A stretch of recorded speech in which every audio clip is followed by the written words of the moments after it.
Thanks for joining us today. This is Jamie, your humble host. And today I have for you a really great episode. A lot of times we sit back and we think about movies that are really important to us. And we realize what a great big arc they may cover. We talk about the 9 movies of the Star Wars fan, the 13 plus movies in Star Trek. But what about those movies that stand alone, that you only get the one time to live in that universe? And that's the movies that we've picked today. This is the Fave 5 standalone sci-fi films. And to help me with this topic today, I've invited my Fave 5 super friend, Super Gus.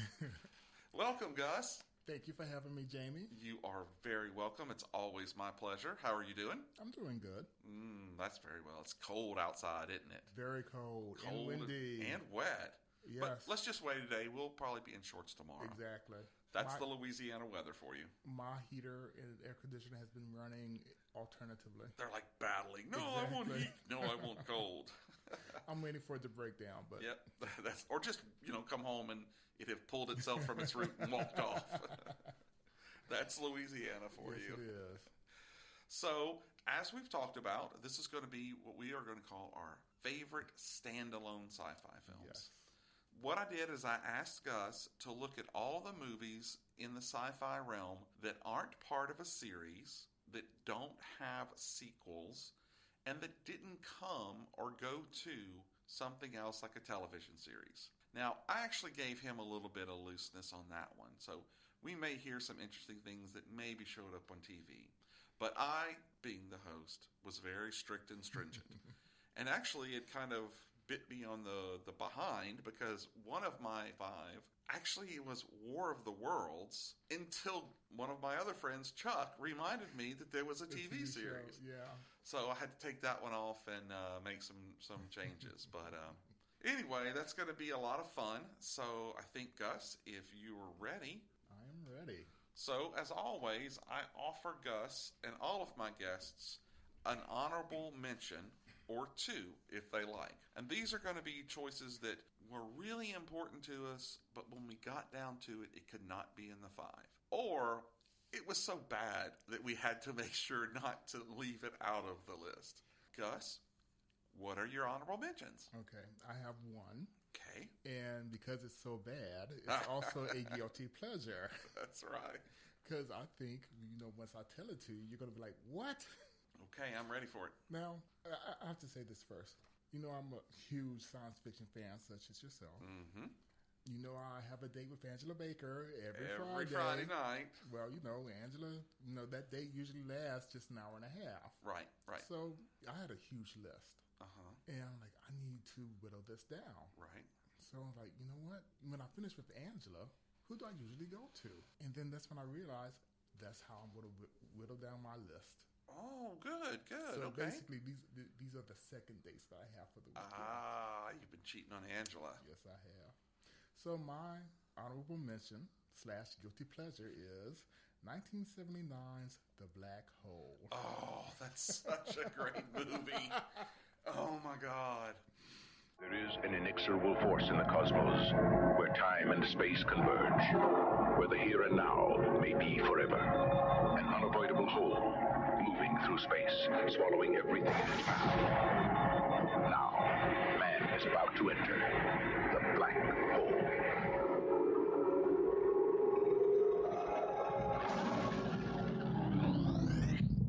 A journey that begins where everything ends. A research vessel finds a missing ship commanded by a mysterious scientist on the edge of a black hole. Yeah.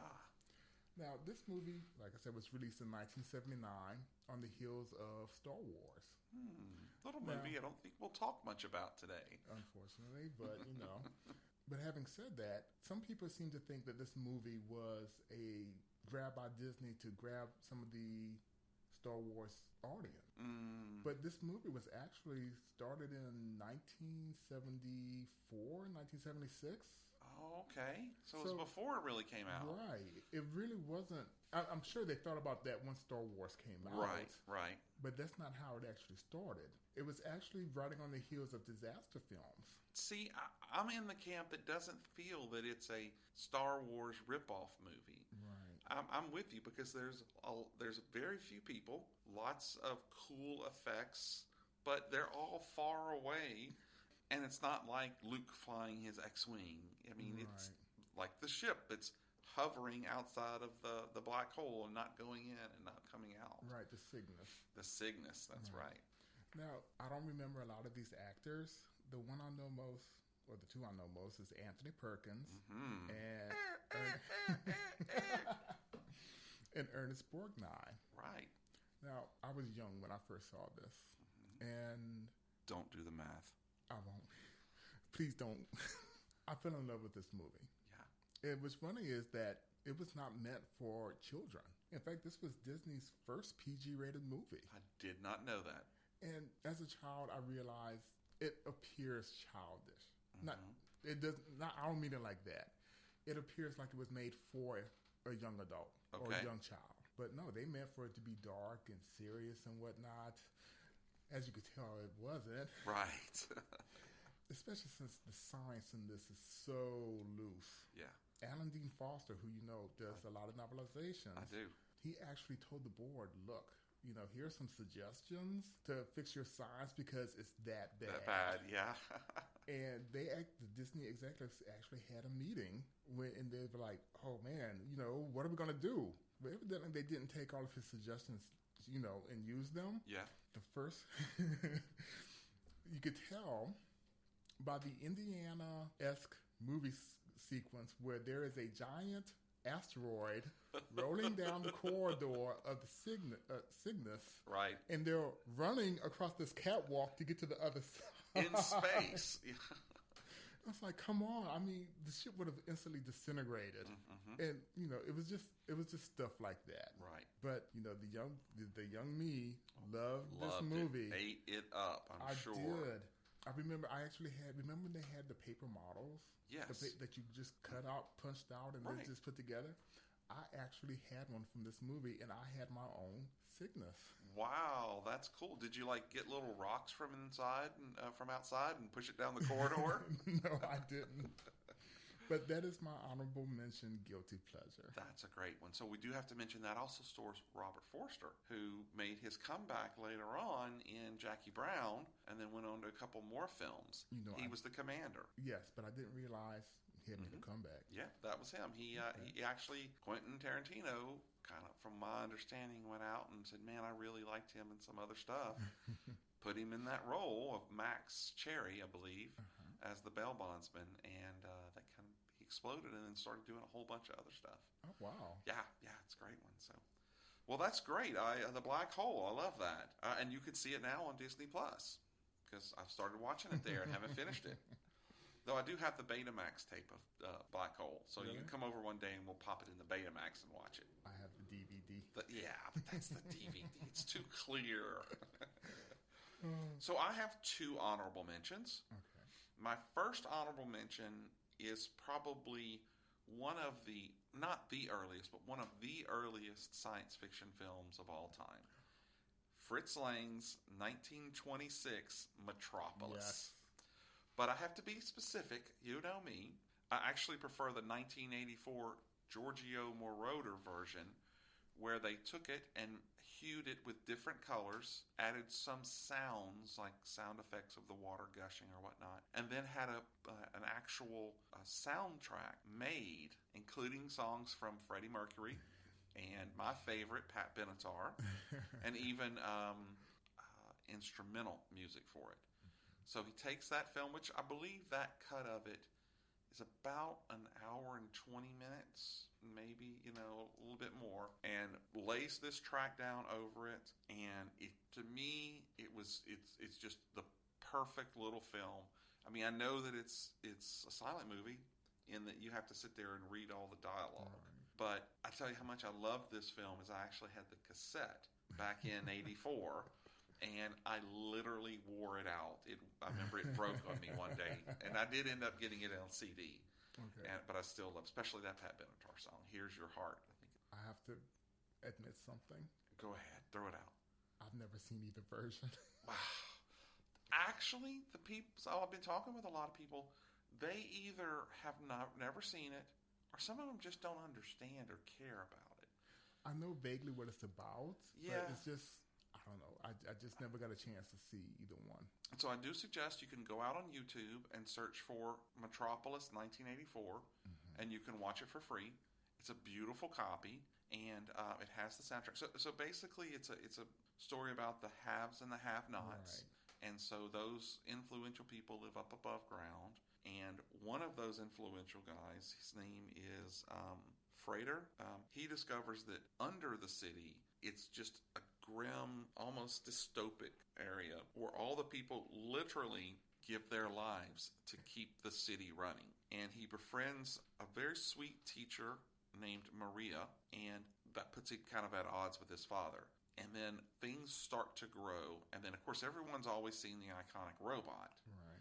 There's a guy who makes a robot so that he can overthrow the haves, and he ends up making it in Maria's image. So she goes down and brings the workers in a revolt, and then kind of, I don't want to say disappears, but kind of leaves. And then the real Maria, who's been being held, shows up, and everybody thinks she's the one who's done it.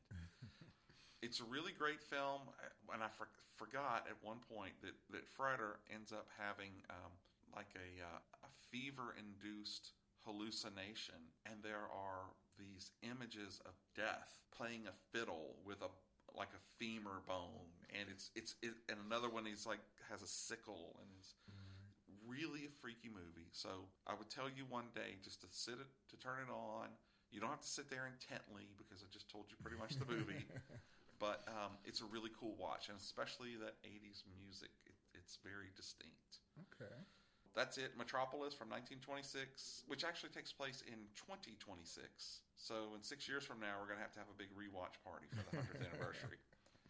And we're not all living down, or hopefully we'll be in the clouds. Hopefully we're the haves. So my other honorable mention was one that I really wanted to get on this list. But this list was so hard that I knew I had to put this one, using a little fuzzy math, to put it at number 6. It's 1979's Time After Time. The time is 1893, and novelist and inventor H.G. Wells makes a startling announcement. Gentlemen, I am talking about traveling through time in a machine constructed for that very purpose. The first to use the machine, however, is Dr. John Leslie Stevenson, better known to history as Jack the Ripper. And what was to be a voyage of discovery, in an instant becomes a manhunt through time, from 19th century England to 20th century San Francisco.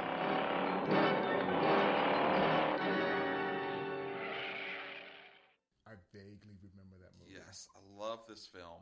It's the story of H.G. Wells, who in reality has built a time machine and plans to use it to go to the utopian paradise of the future. One of his quote-unquote gentleman friends, who they all come and smoke cigars and whatnot, is actually a doctor, Jack the Ripper.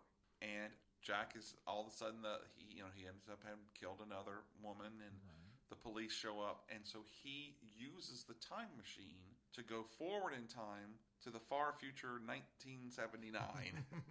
And so far ahead. Yes, so far ahead. So when Dr. Wells, who's played by Malcolm McDowell, figures out that his friend Jack, who's played by David Warner, both Star Trek alums now, he decides that it's his duty to go forward in time and capture Jack and bring him back. So he uses the machine to do it, and while trying to figure out where Jack is, he runs into a bank teller named Amy, who's played by Mary Steenburgen. And she's actually the one who has traded some of Jack's gold for money too. And so the pursuit ensues, and of course he can't tell him that he's from the past, so but it's a really great movie. It's very taut at some parts. In the rewatch, it was dated, obviously, because it's from 79, but the fact that he's from the 1800s going forward to the 1979s still makes it very watchable. So I really enjoyed it. And another Star Trek thread is that it was directed by Nicholas Meyer, who directed the best Star Trek movie of all times, Wrath of Khan. Oh. Yes. So you've got two major guys from Star Trek The Next Generation and from Star Trek 6, and you've got the director from Star Trek 2. So, my little nerd brain is just so excited. Those are my honorable mentions. So that means it is time to get to the heavy stuff. Yes. Gus, lay out your number 5 favorite standalone sci-fi film. Okay. My number 5 is 1965's Planet of the Vampires. Oh, Mario Bava. Mm-hmm. Excellent choice. In a 40G gravity atmosphere, a strange thing happens to man's body and mind. Barry Sullivan and Norma Bengell take you into the most fantastic science fiction adventure ever filmed. Emergency! Emergency! Conditions desperate. Little chance of survival. Help us. Mark, look! What have you got? The Galliot. Bert, get me a fix on this right now. Wes, Brad, controls. Planet of the Vampires. Harboring a form of life worse than death. Planet of the Bloodless. Creatures who take men's bodies, but attack like vampires. After landing on a mysterious planet, a team of astronauts begin to turn on each other, swayed by the uncertain influence of the planet and its strange inhabitants. Mm-hmm, who all wear leather suits. I know. Wow. That's the first thing I noticed about this movie. I was like, wow, they must be really hot. Yes. And some of them were pretty hot, too. Oh. Bow, bow. Well, it's an Italian movie. Right. It was based on the short novel A Notte de 21 Orc, One Night of 21 Hours, by the sci-fi writer Renato Pestriano. Yes. I'm sorry, I massacred that. That is exactly how you say it, Gus. Now, when I first saw it, I actually saw it fairly recently. It was okay. like 5 years ago. And the first thing I noticed were the uniforms. Right. Because those were some sick uniforms. Yes, they were. And then it just grabbed me from the beginning. Mm-hmm. And, going through it, watching it, it's like, wow, this is actually pretty good. It is. It is. The two sister ships, they were pulled toward a planet. Everyone's blacked out except for the captain, who guides his ship down to the planet. Right. Convenient. Right. He actually lands, and then the other crew begin to wake up. But when they do, they're in a murderous rage. Exactly, right? That's how I feel on some Mondays. Exactly. So, everybody's trying to kill each other, and the captain, being the captain, he's like, I'm going to take charge, and he goes around, like, knocking everybody out. Right. Not literally, but, Yeah. Then they come to their senses. So they're like, what's going on? What's going on? So, the sister ship is some ways away. They finally find it. They go investigate, realize that they're all dead. Oh, no. Well, it turns out they're not all dead because there are survivors. But are they survivors? Exactly. They're acting very strangely. Well, they realize the ship can't take off. So they're trying to fix that. They do come across a mysterious ship. And this is what really caught my attention. What struck me about this is that this scene reminded me of the Astronavigator from Alien. Okay. I mean, literally, the size of the alien, the sort of the layout. And that's when I thought, like, this movie does sort of remind me of Alien. Wow, okay. I never made that connection. It was really sort of there. Right. It just evoked images. Right. I'm with you. So anyway, the director of Alien never said they never seen this movie. But the question is, has H.R. Geiger seen the movie? He never did, but I think it was Urbana who actually saw pieces of it. Okay. Because they cite, most fans cite 3 movies that influenced Alien. Okay. And Planet of the Vampires, and unfortunately, I forget the other 2. Oh, okay. But in a way, you could kind of see it. Right. But funny fact about this is that, it was an Italian movie. It was shot in Italy. Mm-hmm. They had an American actor, Portuguese, Italian, Spanish. Yeah.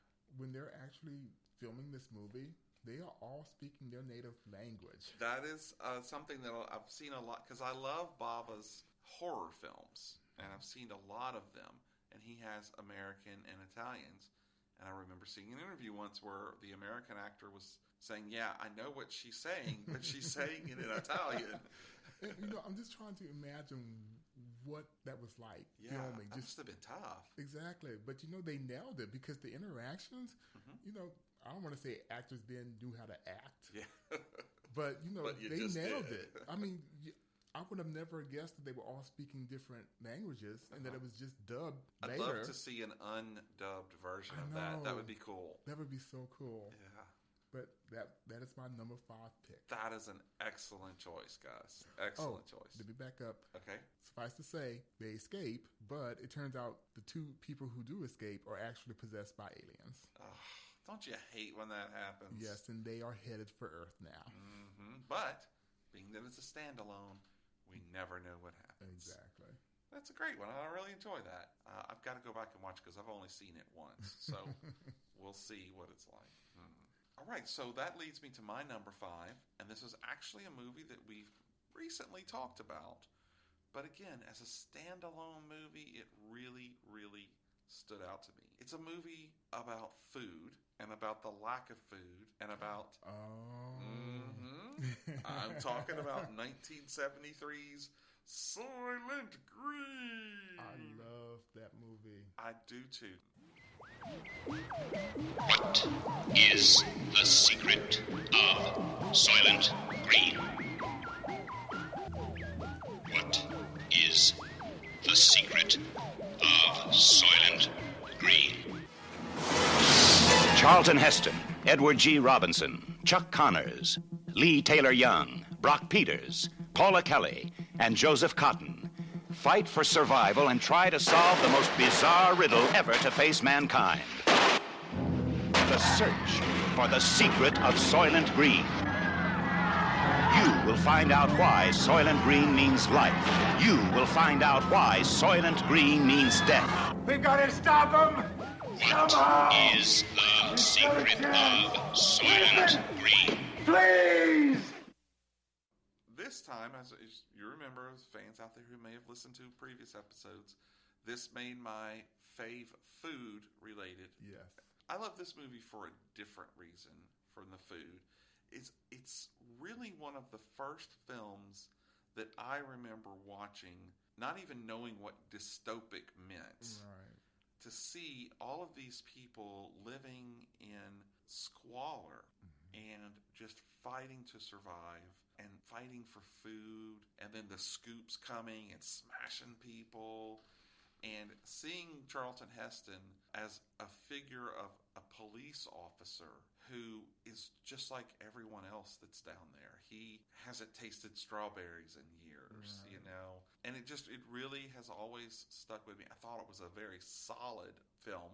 The screenplay was based on a 1966 novel, Make Room, Make Room by Harry Harrison. Yes. If you don't know that Soylent Green is people, I'm sorry, but we're going to go ahead and tell you. I always thought it was interesting. We didn't talk about this before, but the fact that in the book, it was Soylent Steaks, not Soylent Green food chips. I've read the book, and I don't remember that. Yeah, I've never read it, but the book never calls it Soylent Green, from what I read.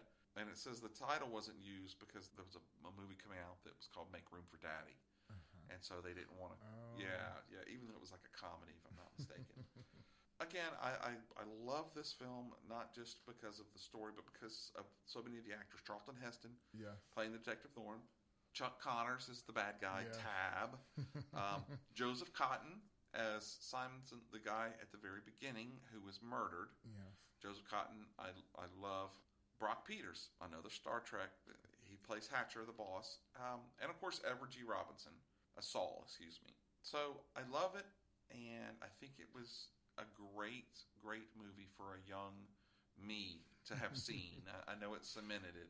One thing I found that was very interesting is that a custom cabinet of an arcade game called Computer Space was used in the movie. They did a mock-up of it, and it's actually considered to be the first video game appearance ever in a movie. Oh, okay. Yeah, so next time I watch that, I'm going to have to look for it. So, Soylent Green, my number 5. Gus, what's your number 4? My number 4. Oh, I love this movie. 1999's Galaxy Quest. Galaxy Quest. I love this movie. Ding, ding, ding, ding, ding. We have a match. Oh, good. In the far reaches of the galaxy, a civilization is under siege. We are all that is left. They've searched the universe for a leader. Stay tuned for scenes from next week's Galaxy Quest. Never give up. Never surrender. He will save us. What they got. Never give up. And never surrender. Were struggling TV actors. You are our last hope. Where's my limo? Okie dokie. And they're about to put on a command performance 8 million light years away. We are actors, not astronauts. You are our protectors. That was a hell of a thing. The alumni cast of a space opera television series have to play their roles as the real thing when an alien race needs their help. However, they also have to defend both Earth and the alien race from a reptilian warlord. Yes. And such a stellar cast. It really was. Oh, my God. We have Tim Allen, Sigourney Weaver, Right. Alan Rickman, Tony Shalhoub, Sam Rockwell, and it was also the first movie theatrical for Justin Long. Yeah. And then, of course, Missy Pyle is in it as well. Rainn Wilson, he's in it. It was also his movie debut. Was it? Yes. And then one of my personal favorites, Enrico Colonnati. I know who you're talking about, but I don't think I've ever seen him in anything else. He was in, I think it was called Just Shoot Me. It was a TV comedy about a fashion magazine, and he played a photographer. I really love. That's a great film. That is actually my number 1 film. It is, and I don't want to step on you, but it is the perfect Star Trek movie. Honestly, it is. It's the best Star Trek movie of all time. Because you know the original cast of Star Trek have to be thinking, did somebody make an autobiography of our lives? It's such a great film. It has so many homages and nods. It does. But also, if you don't know that much about Star Trek, you can watch it and go, oh, okay, I guess I understand that. And then when the aliens, who have been watching episodes of the 70s show, it basically solves their civil war, I believe, and their planet is then based upon it, you know. It's just the best little movie. The aliens actually think it's all real. Right, exactly. It helps them to build, and then they build all the things, including the ship, you know, that awesome ship. And that's the great thing, too, is the tech, the uniforms, the ships, the rock monster. Yes, the pig. Oh, all of it. They're all just so dead on. And those actors, they seamlessly change. Yes, they captured the essence of their roles. Because basically they were playing somebody who had a role in a TV show. Exactly. And of course, Sigourney Weaver is probably my favorite in that show. She's mine too. Yeah. There's something about Sigourney Weaver. Ever since I saw her in Alien, to me she is the queen of science fiction. She is the first final girl. Yes, you know, the best. She's a formidable actress. She is. Especially the roles she chooses, especially in the sci-fi fandom. Now, of course, this is a comedy. Yes. And I heard she says something is that whenever she put on that blonde wig, she just felt her IQ getting lower. Oh, but she was really great. And I love the fact that her entire duty on board the bridge was to repeat what the captain said so the computer would do it. Yes. She was the only one who could understand the computer. Right. Who the computer would understand. Exactly. That was great. There was a great scene. You know, she's repeating what the computer's saying, and Tommy was like, "That's really aggravating." It's like, "This is my only job on the ship. Let me do it." That's right. I love that scene. Oh, I think there's a lot of good scenes, like with the chompers. When her and Tim Allen's character. Why do they even have this on the ship? Screw that. But we all know that in the original cut, she drops the F-bomb. Yes. Because this movie was actually supposed to be a lot darker than it was. One scene that the higher-ups told them to cut were when the ship lands. Right. At the very end. At the convention. The ship was actually supposed to decapitate several people in the crew. And there was some other like really violent stuff that they basically took out and retooled. Yeah, that would have really changed the mood of the film, to be honest. But you know, what really got me, what really epitomizes this movie for me is Alan Rickman. Yes. And there's one particular scene I'm talking about where they are at a store opening. And you know, they all have their lines.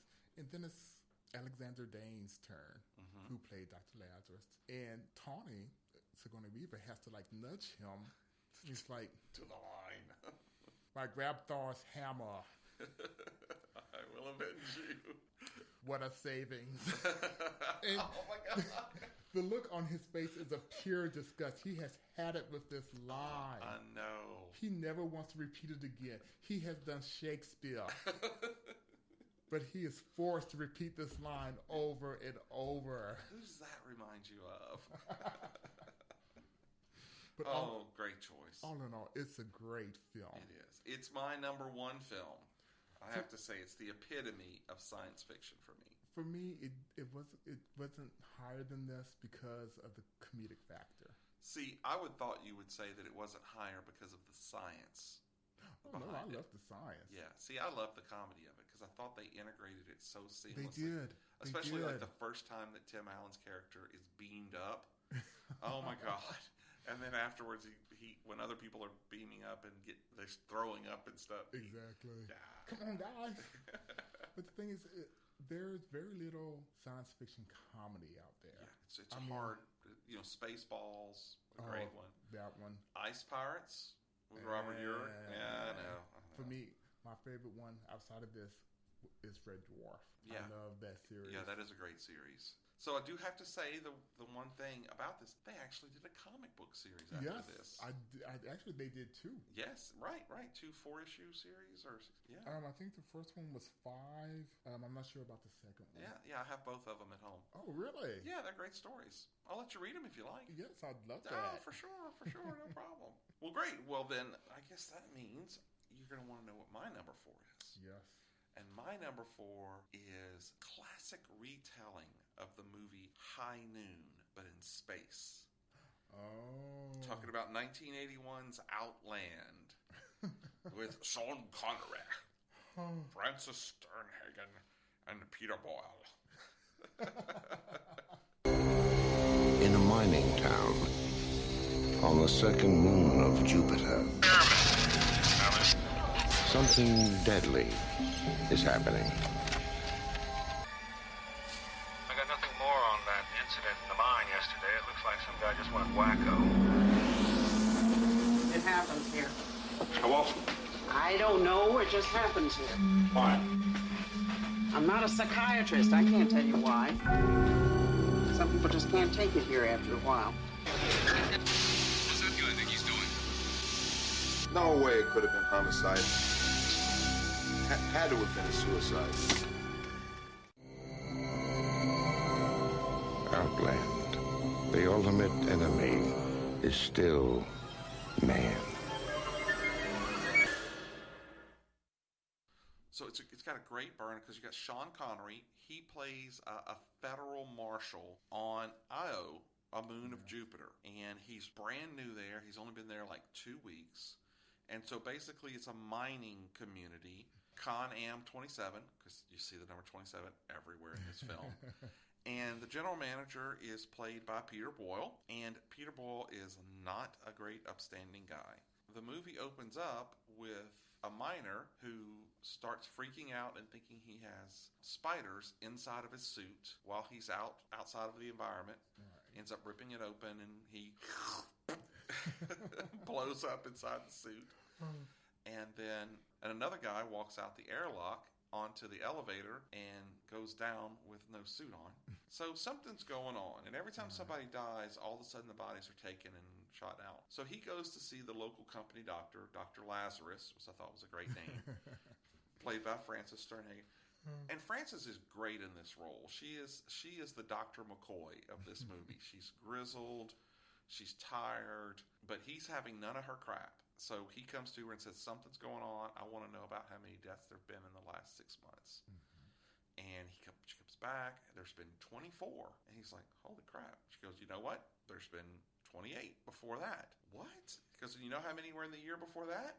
2. And so Sean Connery, being the apt marshal that he is, figures out what's going on and does his part to stop the flow of what they find out is a drug, polydichloroeuphorbia. It's basically an amphetamine that makes them work harder, but then if you use it too often, it causes you to go psychotic. And Peter Boyle is bringing it in so that the numbers are up and everybody's making money. And he basically... It's always about money. It's always about the money. It's always about the money. And so he has to decide if he's going to make a stand or not.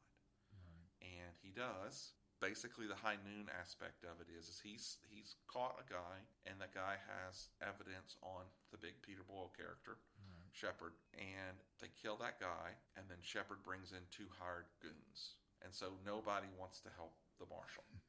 I mean, nobody does. Yeah, exactly. So it's up to him to do it, and he's very creative in the way that he does it. I actually just watched it again last night to refresh my memory about it. It is so awesome. As a matter of fact, so there's this great scene in the where they have this fight scene in the kitchen, and the bad guy throws it into boiling water, and he's got to reach in and grab it and stuff. So it's kind of cool because the rest of his movie, you can tell when he's done. But there's a bunch of great lines, and I love the fact that the way that he uses engineering as a weapon when these guys show up. He sets up some booby trap. Then of course at the end of the movie, you've got the greenhouse of death. Well, I vaguely remember this movie. Uh-huh. Now, I've seen a lot of science fiction over the years. Right. But this one, I vaguely remember it, so I can't really say too much about it. Well, it was directed by Peter Hyams, who also directed Phantom Dark Dave's favorite movie. No, not really, but one of his favorites, Capricorn 1. Yeah, with O.J. Simpson and Sam Waterston. Oh, it sounds so familiar. It's where they fake the Mars landing. Yes. He's a really interesting director. He does a lot of cool stuff. There's so many things about this movie that are great. Everyone in this movie smokes. I mean, they're smoking everywhere.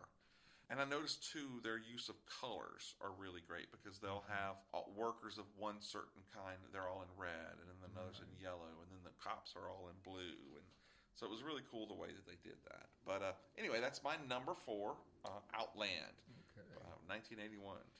So, let's see, 5, 4. That means number 3. What's your number 3, Gus? My number 3 is 1953's version of War of the Worlds. A small town in California is attacked by Martians, beginning a worldwide invasion. This could be the beginning of the end for the human race. For what men first thought were meteors or the often ridiculed flying saucers are in reality the flaming vanguard of the invasion from Mars. Looks like they're going to come out of that gully pretty soon. We'll have to rush our defenses to be ready when they do. We're going to need plenty of reinforcements. We'll get them. Lieutenant, look! The nations of the world mobilize their armed might, rushing to defend the Earth against the unknown weapons of the super race from the Red Planet. Is there nothing that can stop the Martian death machines? Guns, tanks, bombs. They're like toys against them. We know now that we can't beat their machines. We've got to beat them. All over the world, human beings cower before the onslaught of these unearthly enemies, whom no one has ever seen. Panic that sweeps around the globe as the great masses of mankind flee blindly in a headlong stampede of hysteria. I love this movie. Yes, it is a great film. As we spoke earlier, I had to take it off my list. But you are allowed. Well, as you know, it's based on the H.G. Wells' The War of the Worlds which was released in 1897. Right. So the movie itself is different from the book. Yes. Because the book takes place in the 19th century. Right. Basically, they're using horse-drawn carriages to get around. Right. I mean, H.G. Wells was English. Yes, I believe it was. Okay. Yeah. But that was before you used the time machine to go forward in 1979.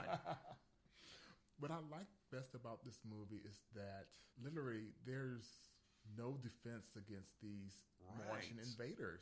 Right. Like everything they throw at them is basically just shrugged off. Between the heat ray, which I have to admit, when that heat ray at the beginning of the movie, where the heat ray is first used, that was awesome. That sound is just something else. I love that sound effect. And then you could see their skeletons before they disappear. Oh yeah, I'm with you. That's a great one. It is. I love this movie to death. Now, I don't know how true this is. I'm sure you've heard that the radio presentation of it caused a panic amongst the people. Now, news articles have come back and said that's not really true.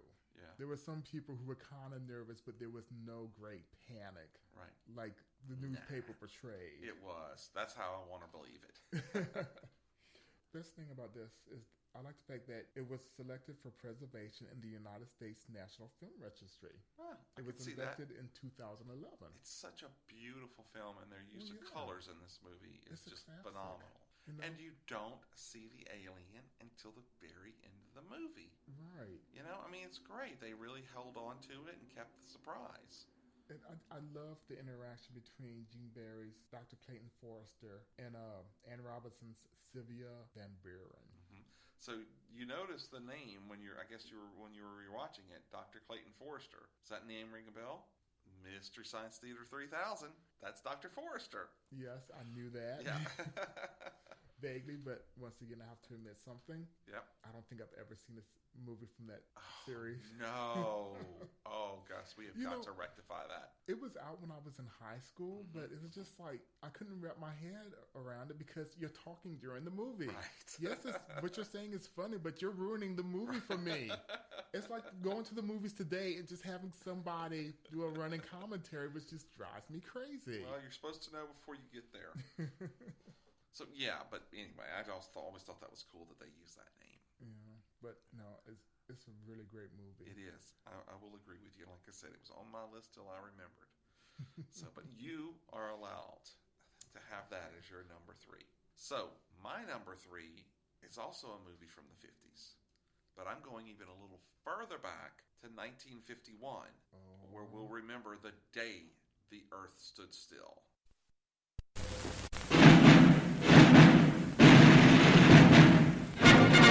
We interrupt this program to give you a bulletin just received from one of our naval units at sea. A large object traveling at supersonic speed is headed over the North Atlantic toward the east coast of the United States. Ladies and gentlemen, this is Drew Pearson. We bring you this special radio-television broadcast in order to give you the very latest information on an amazing phenomenon, the arrival of a space ship in Washington. The Army has taken every precaution to meet any emergency which may develop. Just a minute, ladies and gentlemen, I think something is happening.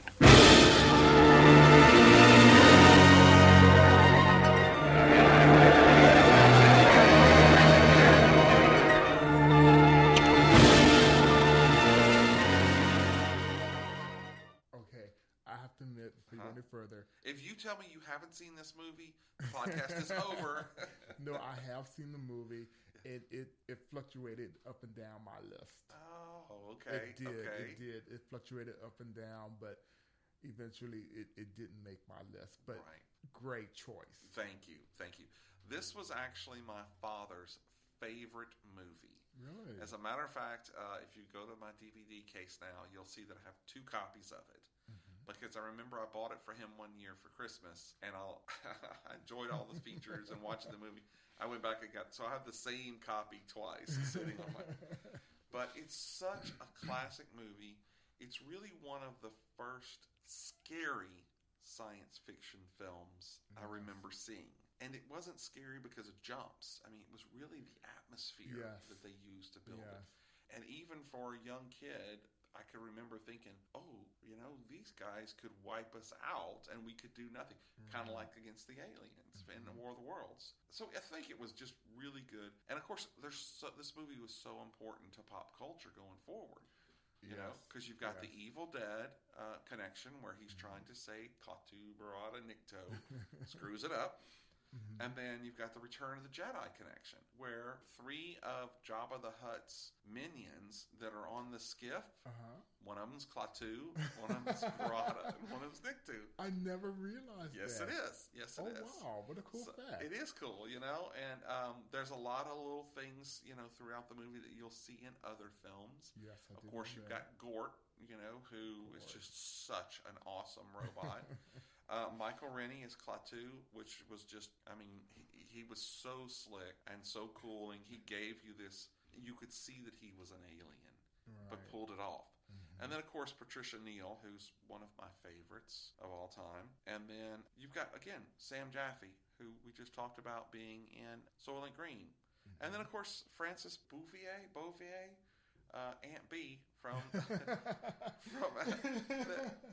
the Andy Griffith Aunt Show. B. Yep, she's Mrs. Barley, the woman who runs the boarding house. So it's a great film. It's amazing the way that they're able to so effectively build a sense of urgency in the movie, especially when he's wounded. And oh my gosh, if he dies, Gort's gonna just go to town, And he puts off a really good feel of like, I can't die because I have to save you, the people of Earth. There's a story behind that whole situation. Oh, please tell. Evidently, that director was trying to make an allegory towards Jesus. Oh, I could see that. So the director, another Star Trek connection, Bob Weiss. Right. Yeah. Well, yeah, I didn't. He thought he was being really subtle. But the movie company was like, yeah, we see what you're doing. No. Where he dies, and Gort brings him back. Originally, he was supposed to just be better. Oh. But when they realized what the director was trying to do, it's like, no. Which is why they changed the line to nobody has that power except for the divine creator. Oh, yeah, okay, that makes sense. What was his name in the movie? Klaatu. No.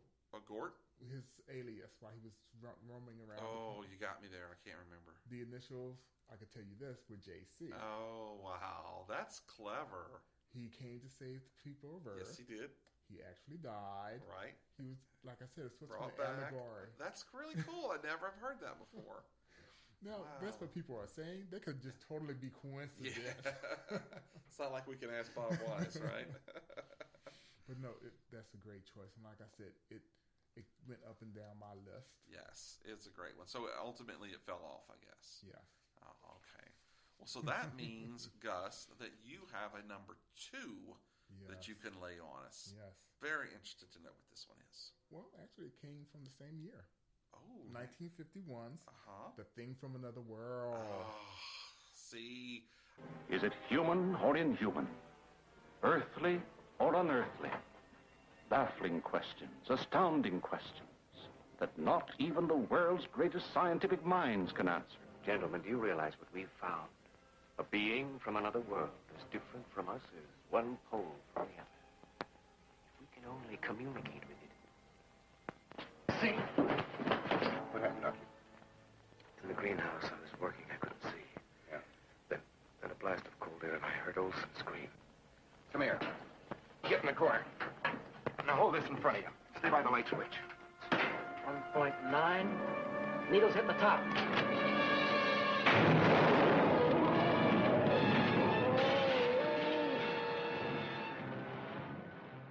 I couldn't use that one, but it's so good. Why?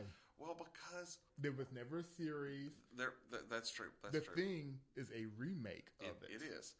But the reason I couldn't put it on there is because I have The Day the Earth Stood Still. I have my number 2 movie, which is also from the 1950s. Right. And I absolutely love The Thing by John Carpenter. So I had to actually sit down and convince myself not to put it on this list because I love it so much. Right. But I didn't want to have 3 movies from 1951. I had no problem with that. No, it was a golden age of science fiction. It was. Honestly, it was. It was. But with my number 3 and then what my number 2 is going to be, I just said, and in my head, I think I kind of convinced myself that it was really more of a science fiction horror film than it was a pure science fiction. I could see that. Yeah, so I convinced myself not to use it. But excellent choice. Howard Hawks at his best. Oh, it's just, for me, one of my things in some of the movies I like is the fact that they're cut off. Right, total from everybody isolation. else, because they are in the Antarctic. That's right. There's no one to come save, and there's nowhere to go. Exactly, and there's something about that when you realize that the only person you can depend on is yourself and the people, the immediate people around you. Yeah. That there's not going to be a cavalry to come save you. It just adds to the suspense. It does. It does. Now you know who the thing was. James Arness. Yes. From Gunsmoke. Yes, he was. Yes, he was. He was a stuntman. Yes. And this was one of the first roles that he did. You realize he was really embarrassed about it. He was so embarrassed about it that he did not even go to the premiere. I did not know that. What's wrong with a big flaming carrot? Come on.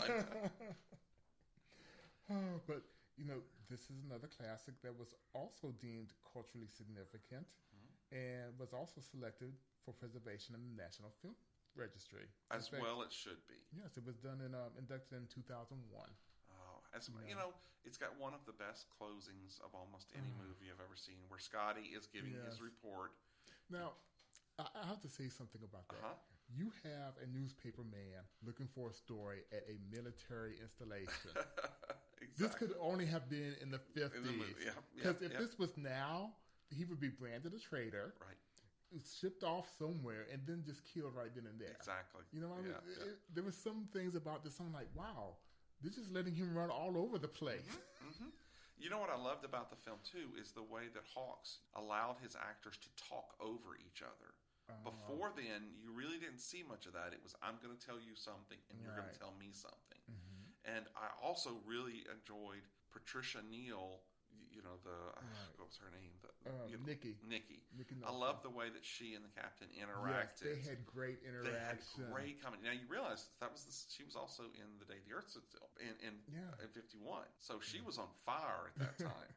But when it was just those two and she had him tied up. I know. I love that scene because you see he's not tied up. It's like, how long have you been free? It's just their interaction was so good. Wonderful. It was wonderful. Such a good movie. I'm glad you brought it up, Gus, because I said I couldn't bring it up myself. That's a great number 2. So I'm going to see your 1951 movie starring James Arness with my 1954 movie with James Arness. That's right. I'm talking about Them.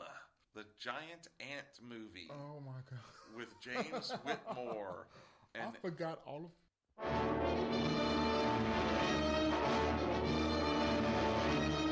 I tell you, gentlemen, science has agreed that unless something is done and done quickly, man as the dominant species of life on Earth will be extinct within a year.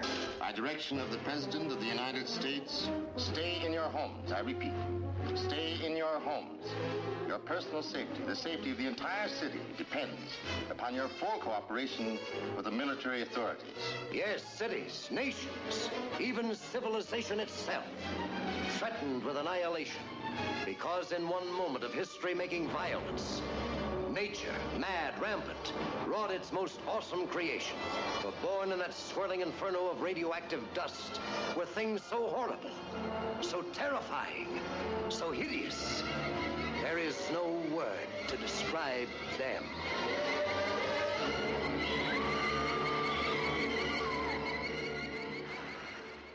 Oh, man, I love this film. I forgot all about that movie. Yes, it is such a good movie.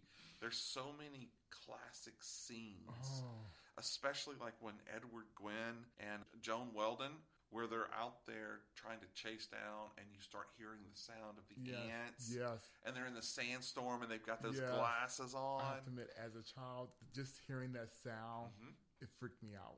even to this day, Yes. it's such an iconic sound, you know? Yes. And it's got such a neat feel because it goes from out in the desert into LA to the the underneath, and it's really, really a cool film. You know, the ants were, and I know they look kind of cheesy nowadays, but they were incredible. You know, and it's all about, of course, so many movies from the 50s were about the dangers of splitting the atom. Yes, because that's what they were concerned about. Mm-hmm, exactly. You know, and with good reason, too. I mean, that was really the unknown at the time. And actually kind of still the unknown now. Yeah. Interesting thing that I did not know about, Leonard Nimoy had a small cameo in this movie as like an Air Force security guard. Really? Yes. I don't remember that. I don't either, but I'm going to have to go back and find him in this. But once again, Star Trek connection. Of course. It's so funny how there's so many connections with Star Trek throughout science fiction. It's such a wide-reaching. Yeah, that's true. And of course, we can't go without saying how awesome James Whitmore was as the police sergeant. Yes. I mean, he really moved that movie. So, great movie. Great movie.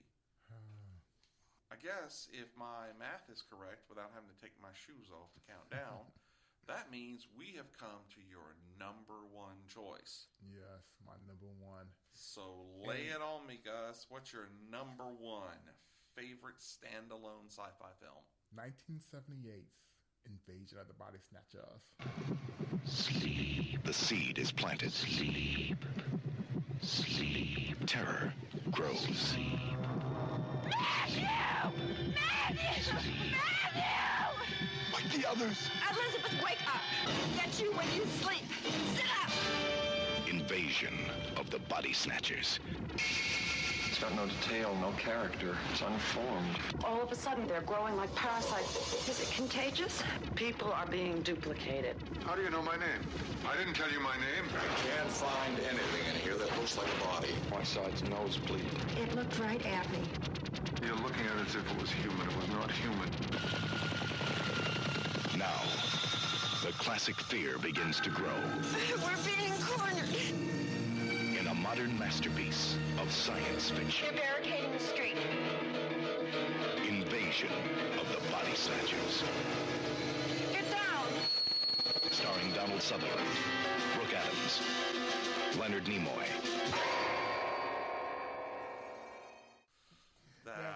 There are a lot of versions of Invasion of the Body Snatchers. And Puppet Masters. You can't. Yeah. You got to count those. But my favorite is the 1978 version with Donald Sutherland. Yes, and Leonard Nimoy. Oh, and you know who else? Jeff Goldblum. Yeah. And Veronica Cartwright. Be still my heart. Yeah, I know. Cartwright. So there are a lot of sci-fi alums in this movie. Right. And she doesn't get the weird scream at the end, but it's Donald Sutherland who does. But yes, she still freaks out and cries. Yes. To me, this was a perfect movie. Yes. It was very well done. Mostly, they're in a large setting. You know, most of the movies I like, there's cutoff and whatnot. But they are, in this one, they're in a large setting, but they are still beset by this malicious force, insidious force, that they have no idea is coming after them. They don't know how to fight it. It's just... And when it gets you... It gets you. Is when you fall asleep. Right.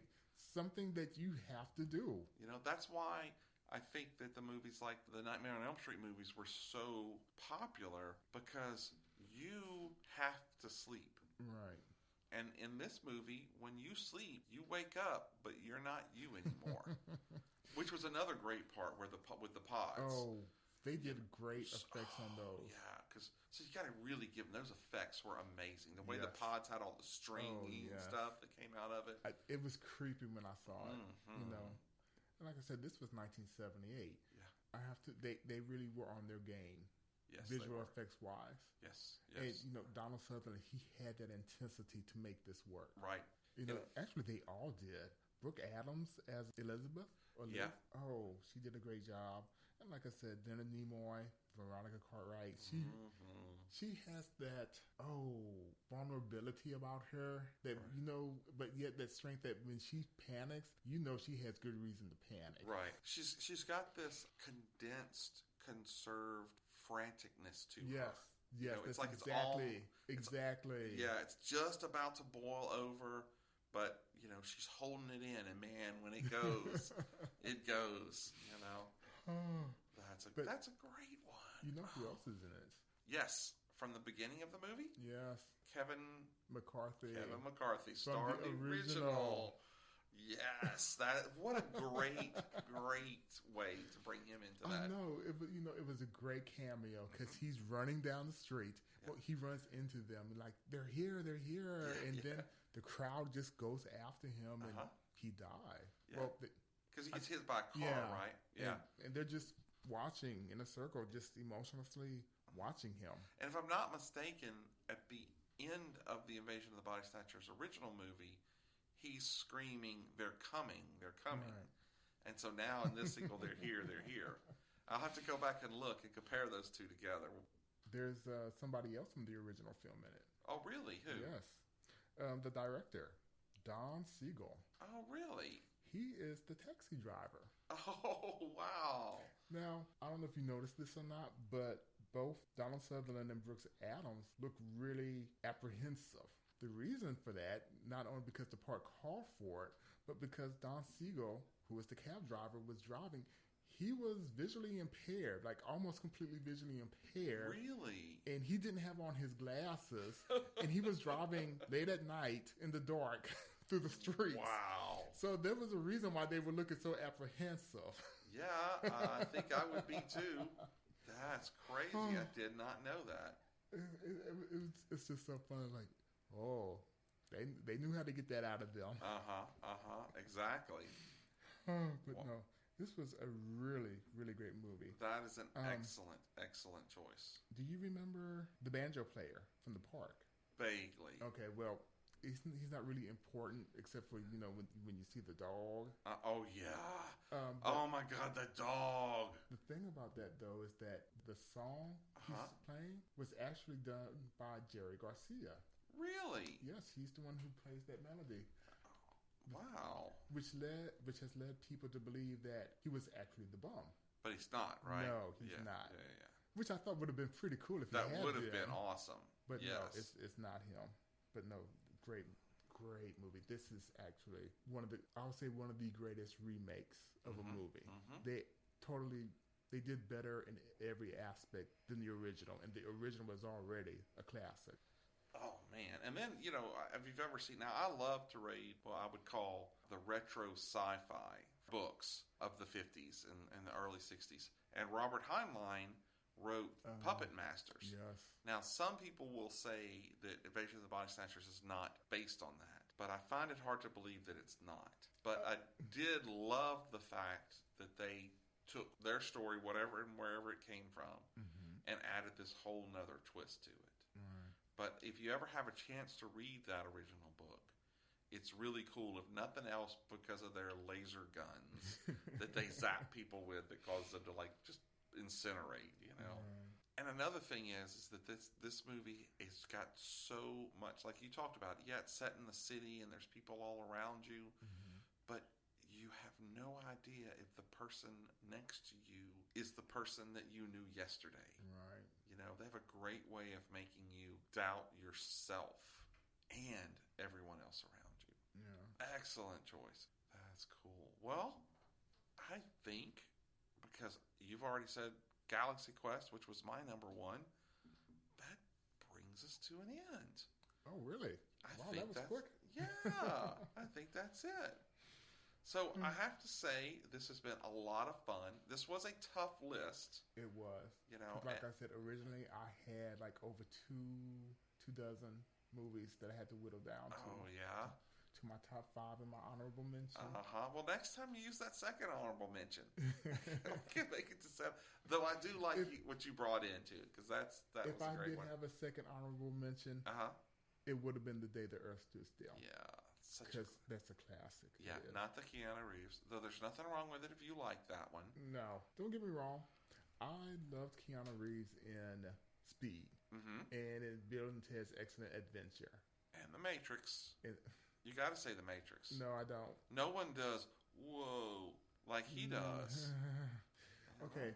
I know As a science fiction fan, a science fiction geek, I should be all into the Matrix movies. Yeah. I'm not. Oh my gosh, Gus. Really? Oh, the first one, yes. It was cool. It was interesting. I wouldn't even say it was in my top 20. Uh-huh. It, you know, that's just, I can't believe that. Well, I mean, but you're, you know, as we say on this show, you know, you can have your opinion no matter how wrong it is. No, you know, visually it is appealing, but yeah, I got you. Well, I guess this will bring us to an end. Again, a lot of fun, Gus. A lot of fun. It was.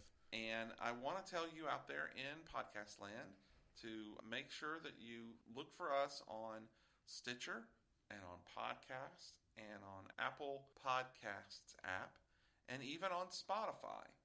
And you can catch us every 2 weeks, though, yes, I know I haven't been doing it for every 2 weeks or every fortnight, but I'm working on getting it better. So please subscribe, and if you would, give me a review. Tell me what you think. Tell me what lists you'd like to see, and we'll work something in and play it. So I'd like to give a shout-out to some of my fellow podcasters, Phantom Dark Dave out there doing the podcast from another world on the Terrible Terror podcast. And as always, sending my love out to Mad Wolf there at the Fright Club. You guys are awesome. So stick with us, and we're going to find new Fave 5 lists, and maybe we'll find one of your favorites. So I want to say thank you again, Gus. I appreciate you coming on the show. No problem. Enjoyed it as always. We have got to figure out what we're going to do next. Okay, a challenge. A challenge. So think of something good. And, of course, we're still working on our Twilight Zone upcoming episode with our friend Lo Chang. Yes. Who better bring us some snacks this time? So we're going to look forward to recording that soon. And I think that's going to be it. All right. So from the creepy swamps in central South Louisiana, Gus, take us out. All right. Good night, Pod Universe. Good night, Pod Universe. This is Hulk Boy from Hollywood saying good night.